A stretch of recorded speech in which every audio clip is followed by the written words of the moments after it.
Hi, ನಾನಿವತ್ತು ಹಾಗಲಕಾಯಿ recipe ತೋರಿಸ್ತಾ ಇದ್ದೀನಿ. ಹಾಗಲಕಾಯಿ ಕಹಿ ಇದ್ರೂ ಇದರಿಂದ ತುಂಬ ಆರೋಗ್ಯಕ್ಕೆ ಬೆನಿಫಿಟ್ ಇದೆ. ಹಾಗಾಗಿ ಎಲ್ಲರೂ ಇದನ್ನು ವಾರಕ್ಕೆ ಒಂದು ಸಲನಾದರೂ ಮಾಡ್ಕೊಂಡು ತಿನ್ನಬೇಕು. ನನ್ನ ಚಾನಲ್ನ ಫಾಲೋ ಮಾಡಿ, ನನ್ನ ಮುಂದಿನ ವೀಡಿಯೋಕ್ಕೆಲ್ಲ ಸಪೋರ್ಟ್ ಮಾಡಿ. ಹೇಗೆ ಮಾಡೋದು ಅಂತ ತೋರಿಸ್ತೀನಿ ಬನ್ನಿ. ಒಂದು ಪಾತ್ರೆಗೆ ನೀರು ಹಾಕ್ಕೊಂಡು ಅದನ್ನ ಕ್ಲೀನಾಗಿ ಹಾಗಲಕಾಯಿ ಹಾಕ್ಕೊಂಡು ಕ್ಲೀನಾಗಿ ವಾಶ್ ಮಾಡ್ಕೋಬೇಕು. ನಾನಿಲ್ಲಿ ಈ ಥರ ಕಟ್ ಮಾಡ್ತಾಯಿದ್ದೀನಿ ಸ್ಲೈಸಾಗಿ. ಬೀಜನೂ ಇರಬೇಕು, ಬೀಜ ತೆಗಿಬಾರ್ದು.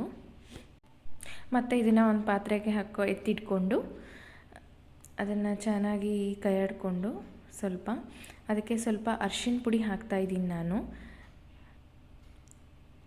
ಆಮೇಲೆ ಸ್ವಲ್ಪ ಇದಕ್ಕೆ ನಾನು ಇವಾಗ ಉಪ್ಪು ಹಾಕ್ತಾಯಿದ್ದೀನಿ. ಇದು ಹಾಕೋದ್ರಿಂದ ಕಹಿ ಹೋಗುತ್ತೆ.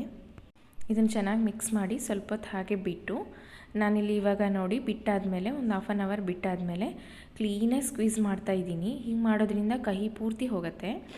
ಒಂದು ಬಾಣಲೆಗೆ ಇವಾಗ ನಾನು ಸ್ವಲ್ಪ ಮೆಣಸಿನ್ಕಾಯಿ ಖಾರಕ್ಕೆ ತಕ್ಕಂಗೆ, ಉದ್ದಿನಬೇಳೆ ಮತ್ತು ಕಡಲೆಬೇಳೆ ಹಾಕಿ ಚೆನ್ನಾಗಿ ಫ್ರೈ ಮಾಡ್ತಾಯಿದ್ದೀನಿ. ಇದು ತಣ್ಣಗಾದಮೇಲೆ ಮಿಕ್ಸಿ ಜಾರಿಗೆ ಹಾಕ್ಕೊಂಡು ಮಿಕ್ಸಿ ಮಾಡ್ಕೋಬೇಕು. ಹೀಗಾಗತ್ತೆ ಪೌಡರ್, ಹೀಗಾಗತ್ತೆ ತೋರಿಸಿದ್ದೀನಿ ನೋಡಿ. ಒಂದು ಬಾಣಲೆಗೆ ಎಣ್ಣೆ ಹಾಕ್ಕೊಂಡು ಅದು ಬಿಸಿ ಆದಮೇಲೆ ಸ್ವಲ್ಪ ಮೆಣಸಿನ್ಕಾಯಿ, ಸಾಸಿವೆ, ಜೀರಿಗೆ ಹಾಕ್ಕೋಬೇಕು. ಆಮೇಲೆ ನಾವು ಹಾಗಲಕಾಯಿ ಸ್ಕ್ವೀಸ್ ಮಾಡಿಟ್ಟಿದ್ವಲ್ಲ ಅದನ್ನು ಹಾಗಲಕಾಯಿ ಹಾಕ್ಕೊಂಡು ಸ್ಲೈಸ್ ಮಾಡಿದ್ದನ್ನ ಫ್ರೈ ಮಾಡ್ಕೋಬೇಕು. ಹೀಗೆ ಅದಕ್ಕೆ ಸ್ವಲ್ಪ ನೀರುಳ್ಳಿ ಹಾಕ್ಕೋಬೇಕು, ಕಟ್ ಮಾಡಿಟ್ಟಿದ್ದೀನಿ. ಹಾಗೆ ಸ್ವಲ್ಪ ಕಟ್ ಮಾಡಿಟ್ಟಿದ್ದ ಟೊಮೊಟೊ ಹಾಕ್ತಾಯಿದ್ದೀನಿ. ಚೆನ್ನಾಗಿ ಫ್ರೈ ಮಾಡ್ಕೋಬೇಕು. ಇದನ್ನು ಚೆನ್ನಾಗಿ ಬೇಯಬೇಕಿದು.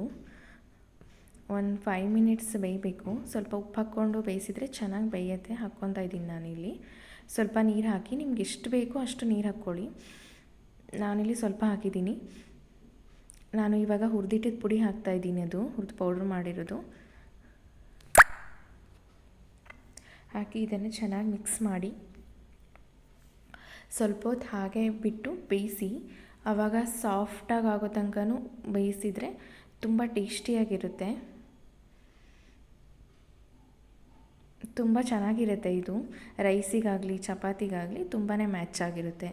ನಾನಿವಾಗ ಚಪಾತಿ ಮಾಡ್ತಾಯಿದ್ದೀನಿ.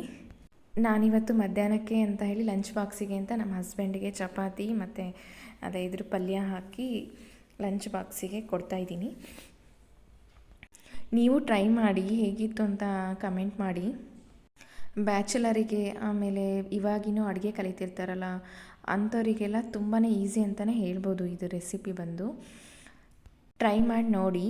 ನನ್ನ ಚಾನಲ್ನ ಸಪೋರ್ಟ್ ಮಾಡಿ, ಸಬ್ಸ್ಕ್ರೈಬ್ ಮಾಡಿ. ನನ್ನ ಮುಂದಿನ ವೀಡಿಯೋಸ್ ಎಲ್ಲ ಚೆನ್ನಾಗಿ ಬರುತ್ತೆ ನೋಡಿ. ಲೈಕ್ ಕೊಡಿ. ಬಾಯ್, ಥ್ಯಾಂಕ್ ಯು, ಬಾಯ್.